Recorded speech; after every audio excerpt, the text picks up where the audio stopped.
Top story at 6 o'clock. Major concerns over poor conditions at a tri-state women's prison. Former inmates at the Women's Eastern Correctional Center near Vandalia say the prison is not doing enough to prevent the spread of COVID-19. KHQA's Rachel Myers spoke with two women released within the past year from that Vandalia, Missouri prison. She joins us now in studio. Rachel? The women I spoke with say there isn't enough action at the jail in light of COVID-19. Their concerns come just days after Illinois prisoner died at a state prison near Chicago earlier this week. Now, dozens of inmates and staff are now showing symptoms. Missouri does not have any reported COVID cases in its state prison right now, but former inmates say it's just a matter of time.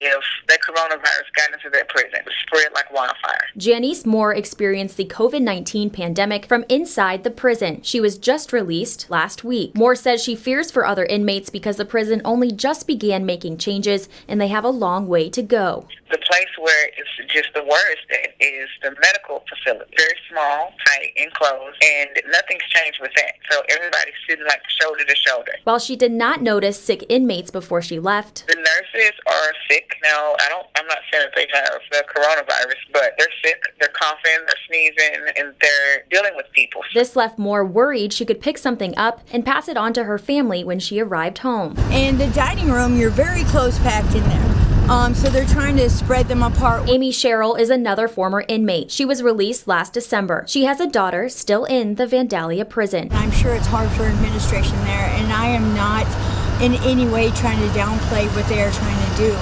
I'm just saying, as a mother, I need to know, and I need to have reports from my daughter that they're doing more than what they're doing at this point.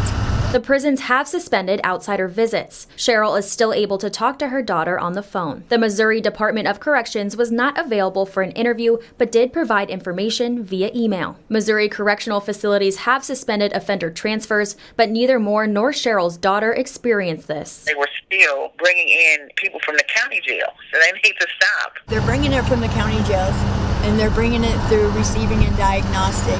I am informed that they are so full in there, they're on cots, elbow to elbow in there. Moore says they have separated the transfers physically and examined them upon arrival, but they are still sharing the same facilities. Moore wishes she had been confined to her room with the people she lived with and hopes they do so going forward. I would rather be with the 3 to 5 people that I live with as opposed to the 1,500 other people on the ground. Hand sanitizer is not available to inmates. Moore does say soap is available. However, hot water was out of order for 3 days, but that has since been resolved.